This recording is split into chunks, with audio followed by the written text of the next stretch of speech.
Boruto 2 Blue Vortex Chapter 21 shows us a discussion between Ada, Kashin Koji, and Boruto. Essentially, after Sarada awakens her Mangekyo Sharingan ability, Mangekyo Sharingan Ohirume, they have a talk about, oh, she finally awakened it. Yes, she'll be able to fight now. She's at full strength. Like, they're all very excited about her new power and ability.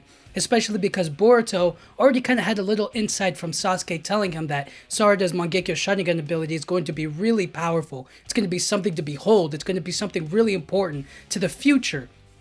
Kashin Koji's really excited because seeing into the future, he needed her to awaken that ability at that specific time in order to face the threats, the Shinju that they're going to be fighting in their future. And Ada's just kind of like, okay, everything's falling into place. The Shinju are being defeated. It's really cool. But it is a shame about Yodo. Now, Kashin Koji sees this as a positive. He sees it as, hey, it needed to happen. Yes, it's bad, but you have to outweigh, like, her awakening the ability and then Yodo dying, right? Like, that's the idea, that, like, Yodo dying activated the technique in Sarada, and thus, it's a positive gain, right? Her sacrifice was worth it. It was productive. It needed to happen. Now, Boruto, on the other hand, is saying, hold on, let's wait, let's talk this out now. Is there a potential future where Yodo didn't die and Sarada still awakened the Mangekyo Sharingan ability? And Kashin Koji is kind of like, listen, if you jumped in there, she wouldn't have gotten it at all. This is disappointing, sure, but it's very productive. It helps us. It works in our favor. And Boruto's like, that's not what I asked you. Was there a possibility? And you didn't even tell me. You didn't talk to me about it, how I could have helped out. And Kashin Koji's like, me not telling you allowed these circumstances to happen, and now we are where we are. Sarada is powerful, she's awakened her ability, and now we're in a really good place right now. And so there's kind of a dispute between Boruto and Kashin Koji, and we kind of see a little tension in their relationship.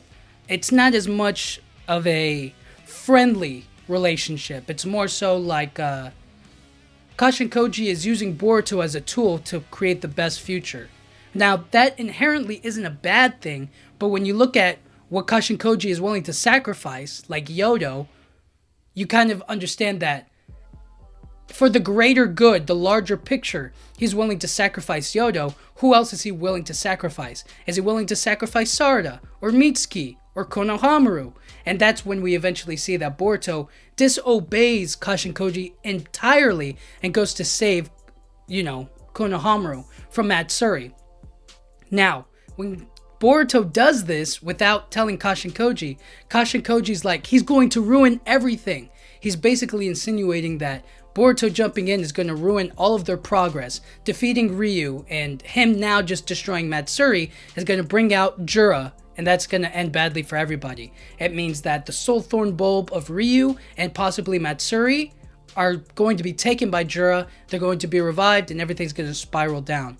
But Boruto isn't willing to take the risk of Konohamaru dying or getting badly injured, you know what I mean? To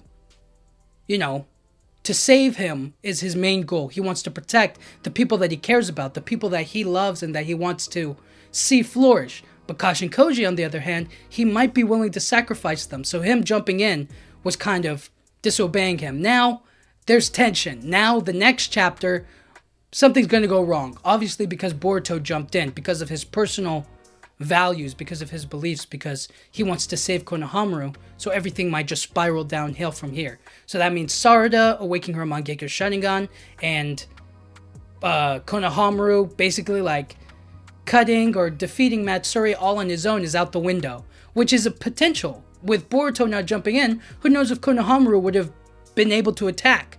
It's entirely possible Konohamaru could have still won that fight. Badly injured, you know what I mean? But he could have still won. I'm not going to say his chances were high, but it is possible.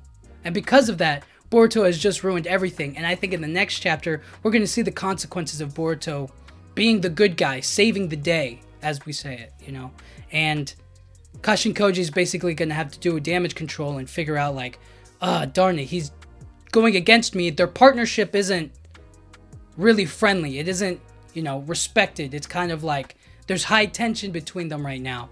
And as we continue throughout the series, we're going to see a back and forth between them, I'm guessing. from here on out.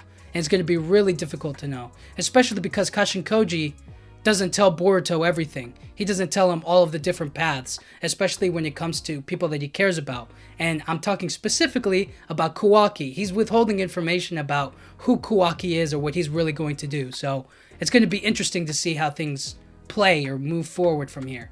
But all that I can say is chapter 22, we're going to see the consequences of Boruto entering the battlefield. We're going to see Jura appear, and we're going to see if the Soul Thorn bulbs get taken, or we don't know what comes next. But I am interested to know what's the following move, and will Kashin Koji and Boruto ever be on the same page? You know, we'll have to see. But until then, thank you guys so much for watching. Yeah.